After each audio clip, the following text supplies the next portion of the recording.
Welcome to the Prospective Doctor podcast, brought to you by Med School Coach. Pre-med and medical students alike are encouraged to tune in each week for tips on how to become a strong med school candidate, gain acceptance into the school of your dreams, and succeed on your journey toward residency and becoming a doctor. Hi, everyone. We have a very special guest today, Mr. Dave Etler. Here I am. So Mr. Dave Etler is the founder, producer, host of the Short Coat podcast, which is a weekly podcast that talks about different topics and gives an inside look into what it's really like to be a med school student. I would like you to introduce yourself and tell us a little bit about what brought you to that field and that journey and what you do. Sure. So I, got a job here at the Carver College of Medicine as a clerk back in 2002.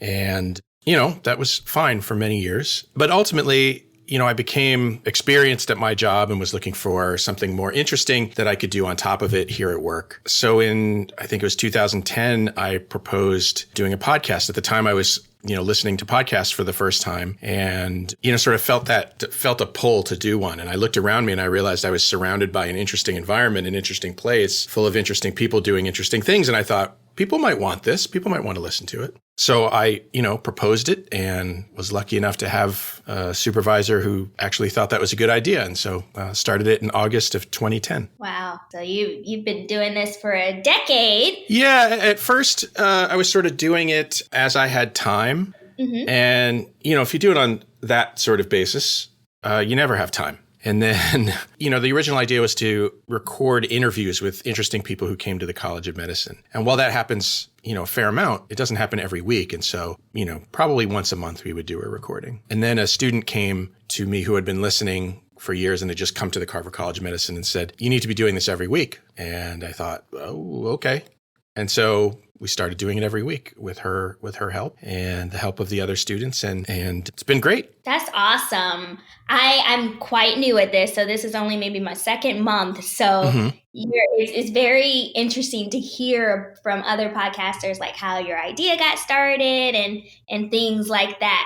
When you started, did you envision the podcast being for medical students, patients, everyone? Like, did you have a specific audience in mind?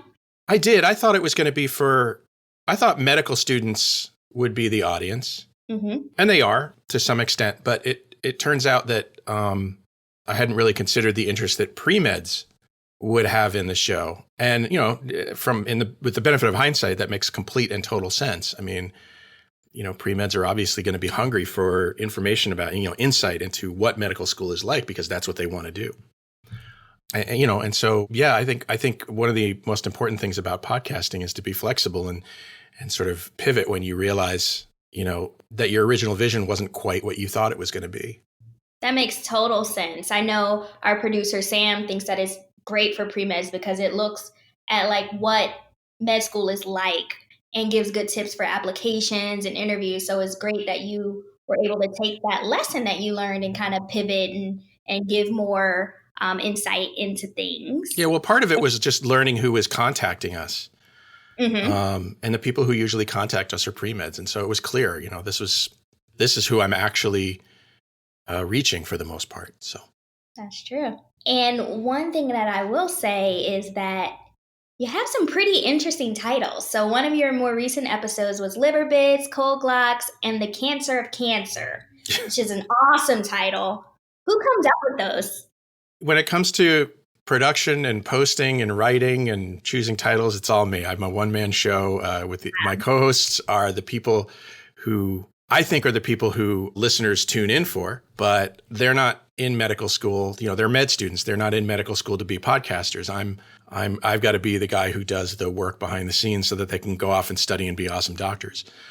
So, that's my job. I do the writing. That's awesome. And what have you learned aside from being able to pivot? What have you learned through hosting and producing the podcast? Well, I think the biggest thing I've learned is that, medical students are awesome. They're such wonderful people. They're aside from just being, smart, they're creative and they're funny and they have a strong desire to do good in the world. And that's sort of coupled with the fact that they are not yet jaded by their work in medicine. Medicine's a tough discipline. It's not uncommon for, people to get burnt out. And while burnout is definitely a thing in medical school, at this point, they're still very excited to be learning and to, sort of, as one student put it to me, feel their brains changing. And that's exciting.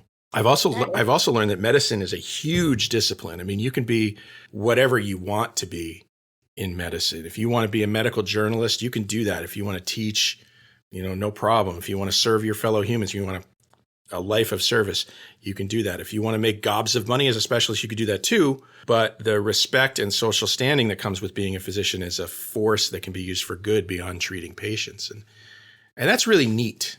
That totally is. Like that's a great point in bringing up. You have this passion and this gift to help people as a doctor, and you can use it in different ways. And of course, lots of people are going to go and see patients, and that's wonderful. And like that is the purpose of being a doctor. But you can also tap into those other interests and utilize your skills that you learned in school to give in other ways. Yeah, absolutely. In addition to hosting and producing your Short Coats podcast, you're also involved in the Humanities program at Iowa Carver. What does your involvement look like there? So me and my colleague, Kate DeCherry, are here to support medical students in their, our primary purpose is to support them in their medical writing and in their professional writing. So, we'll help them with their personal statements that they have to write for residency applications or scholarships. We'll help them, with their, say their research paper, all kinds of things. But we'll also help them, with their personal writing and their personal artistic endeavors, and whether that's visual art or performance or, whatever kind of art that they do, we want to help them do that. So Kate does electives, literature electives. We have an art club that meets during lunch once a month. We have an Examined Life literary journal, and we have an Examined Life conference that we do once a year. That's awesome. It seems like there are so many outlets for the students to participate. And you mentioned that there are specific courses for the writing and helping with the personal statements and things like that. How does Iowa Carver implement these into the curriculum? Sure. So we have our Medicine and Society strand of courses explores many of the topics in the humanities that are relevant to medicine. And so I guess we should back up and say, sort of what is the role of humanities in medical education? And I think that whether you're talking about visual art or writing or performance or ethics or cultural anthropology or philosophy, all those things are about understanding the human condition. And the human condition is so important to the study of medicine. Studying the humanities means understanding the stories that we tell ourselves and others, because those stories express who we are and how we perceive the world around us. And doctors are dealing with people. Those people have those stories inside them that they use to see the world. And understanding what they are means that they can broaden their viewpoint to include this, physicians can broaden their viewpoint to include not just the science, but an understanding of how those stories interact with patient care and how physicians and how they should understand their role with the patient. Maybe I should give an example. It's important, for instance, in this particular moment and always that Black, Indigenous, and people of color have no reason to trust doctors. Doctors haven't given these people much reason to, not fear them. Medicine has treated them terribly. For instance, women of color have worse childbirth outcomes than white women because of institutional racism, or the fact that, people of color have historically been treated as unconsenting research subjects for the advancement of the health of white people. So when we puzzle over why outcomes are worse for these groups, if we don't understand these conditions, if we don't understand their stories, then they'll never understand why their outcomes are worse and how to fix it. And I guess the other thing I would say about that is that I've heard the statistic, something like 2/3 of human disease has underpinnings in societal factors. And so we need to understand those factors, those stories, and that's where the humanities comes in.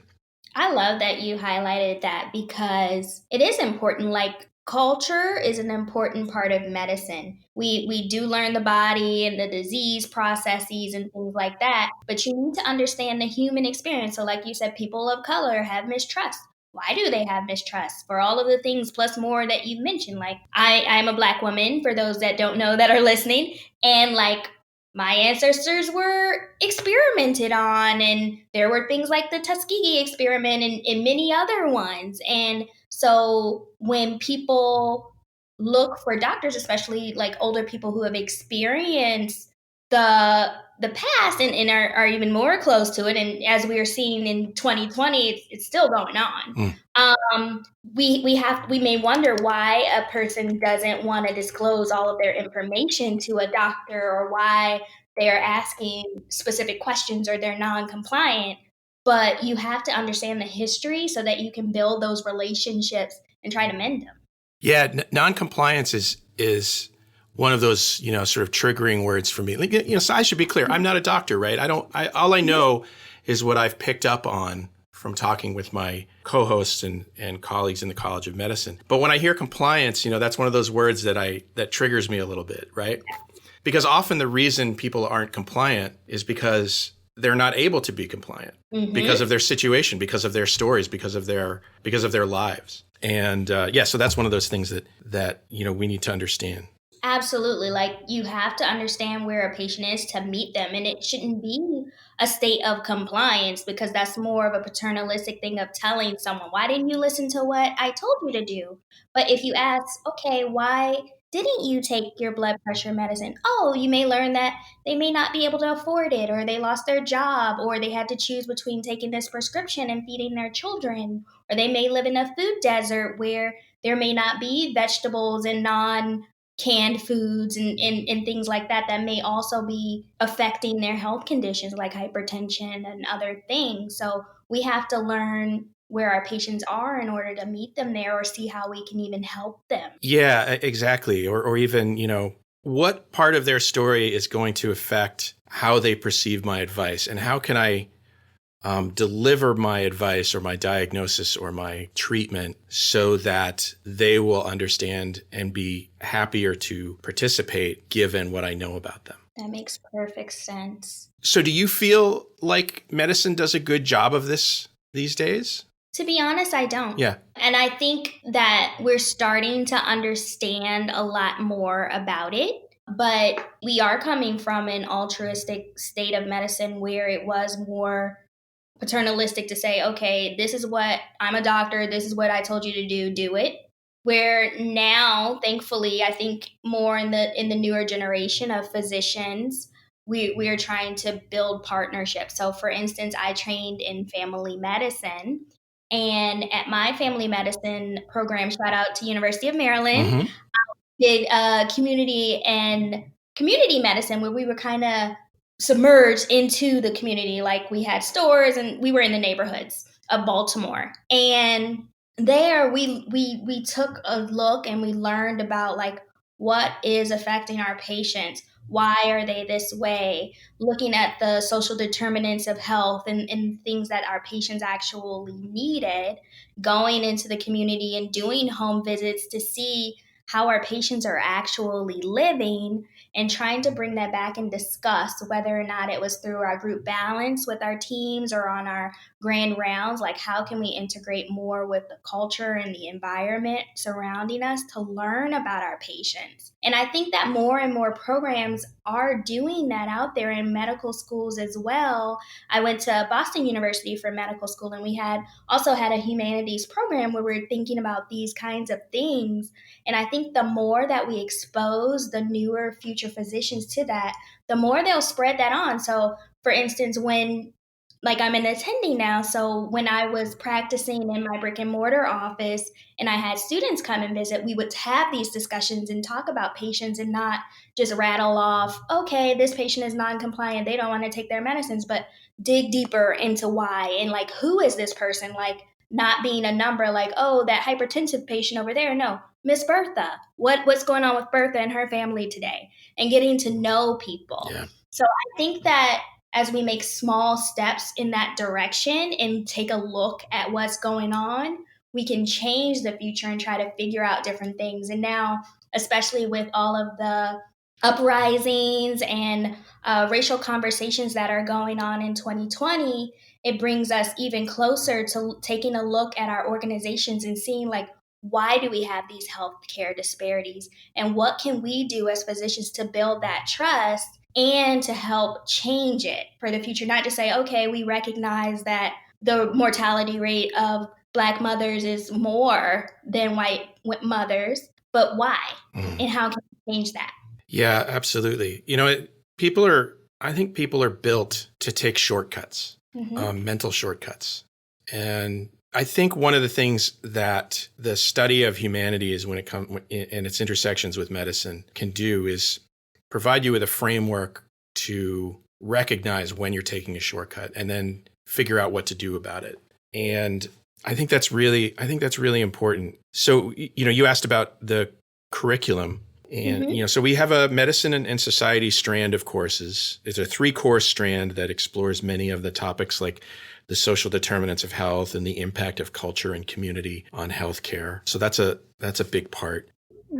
And, right now, my colleague Kate is teaching an elective right now that's exploring systems of power in medicine, which relates directly to some of the things we've already talked about, but also exploring, the hierarchies, the status hierarchies in medicine and how those affect training and the feedback that you get and the kinds of feedback that you're willing to give and how that might affect your career and just all kinds of different effects that those status hierarchies have. So I sat in on one of Kate's classes the other day where we talked with a medical anthropologist, Tanya Jenkins.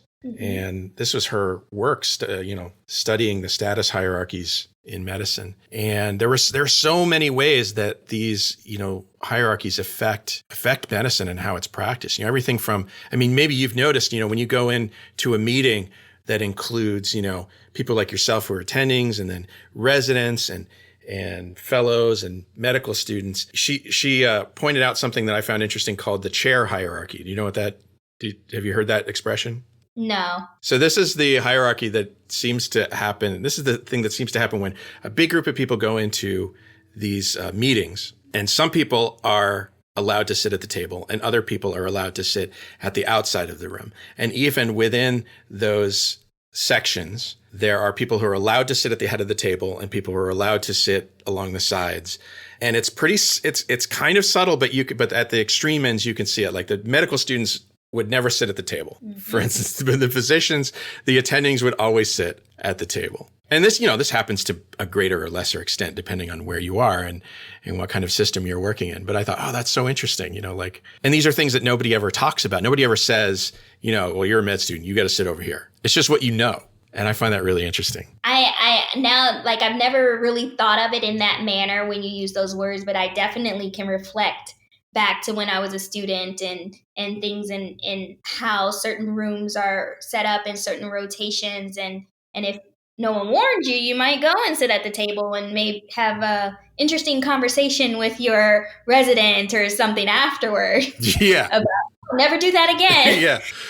But hopefully, as we're becoming more aware of teams-based systems and opening up to more ways to interact with one another, we can slowly break down those barriers. Because personally, I think that it's crazy that there's a hierarchy in a seat, but unfortunately that's the way it is in medicine. Yeah, it's, Tanya Jenkins pointed out in this class, some of these, there are good reasons for some of these things, right? There are legal reasons why, say, that the physician is higher up than many nurses in the hierarchy because the physician has legal authority, legal responsibility for some parts of the patient's care, right? Yes. Yeah. So, that kind of makes sense. But, so they're not all bad. It's just something to watch out for. And of course, that's an aspect of humanity. Yes. So I find it so fascinating. Yeah. You mentioned that some students do writing, some students do art. Yeah. What are some interesting examples of humanities activities that Carver students do? I think they do even more than we think they do, because there are so many times when I've been talking to a student that's, that participates actively in the program, and we hear the name from them, the name of a student who we've never met before. and that they're doing, painting or photography or this, that, or this. So they're doing something outside of our, knowledge. I think that there are a lot of people doing a lot of things that we don't even know about. But for instance, sculpture, pottery, as I said, photography, painting, lots of painters, dance is another one we hear about, things like that. I mean, they're doing all kinds of stuff. That's great. Yeah. And I think it's neat. I think, we can even expand that to include people who are, social justice warriors, people, so all these people who come into med school with these passions and these identities. And I think the last thing we want for them is for them to give up those identities in favor of studying medicine. I mean, that'd just be lame. You'd just be, boring as a person. Not to to just. I totally agree. I always tell everyone that I can, like, being a physician is a component or a small part of who you are, but it does not define who you are. So you need to figure out ways and interests and hobbies that make you you and make you unique and give you joy and something else to look forward to each day. Yeah, I always tell students, when they if they'll listen to me, I always tell them, don't give up that which makes you you.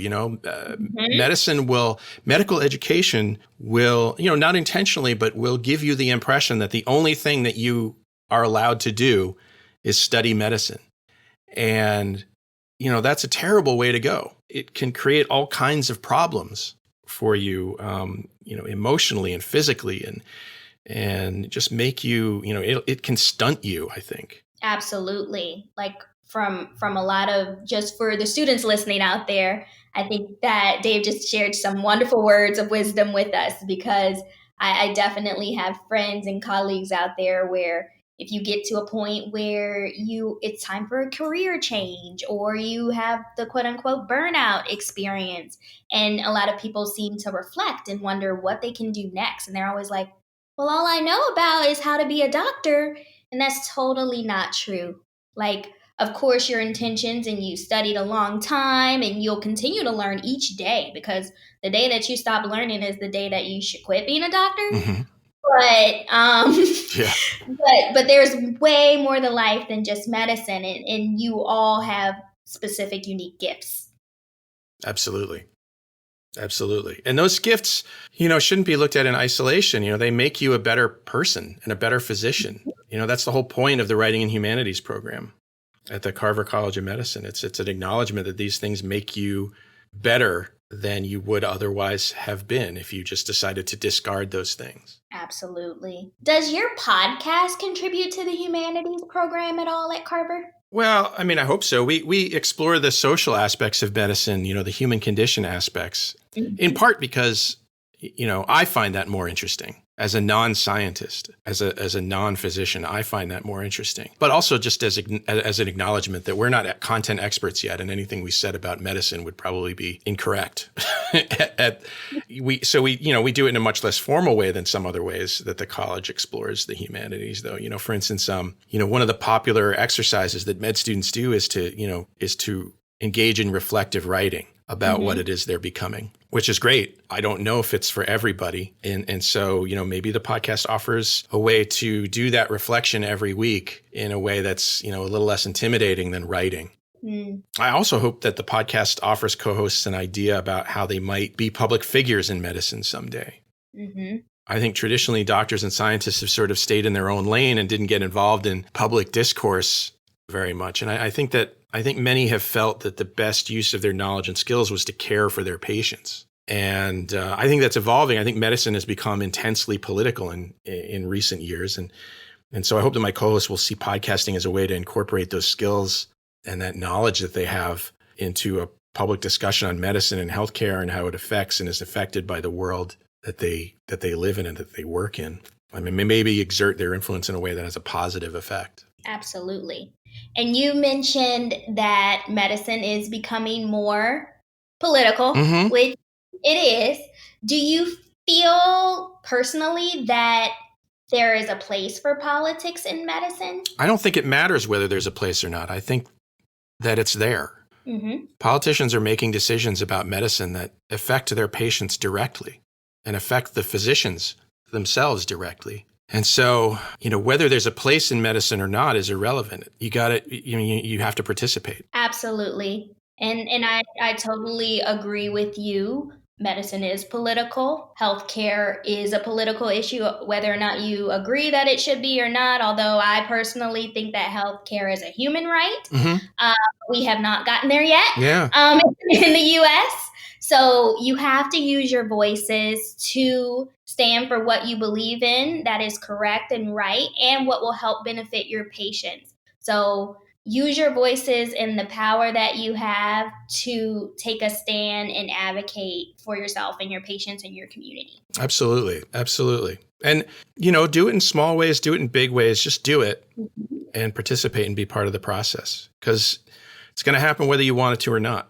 I've really enjoyed talking with you today, and I feel like we learned so much about your podcast and the behind the scenes things of that. It's always great to talk to other podcasters, and a lot about the role of humanities in medical education and how it's implemented at Iowa Carver. Do you have any last words of wisdom or any other things that you would like to mention before we part ways? Yeah, no pressure. I don't. Just always bring your A game, but leave some for yourself. Leave some time for yourself and some energy for yourself. And don't give up what makes you you. Just be awesome. And I applied the pressure, but I think that you handled things well under pressure, because those were amazing points. I appreciate that. So it's so great to have you. Thank you. I guess we'll say bye now. Yeah, thank you so much. And for everyone listening, I'll see you next week. Each episode of the Prospective Doctor podcast is brought to you by Med School Coach. To access articles, videos, webinars, and free tools to help you succeed on your journey toward med school and beyond, visit our website, prospectivedoctor.com. We hope you tune in again next time.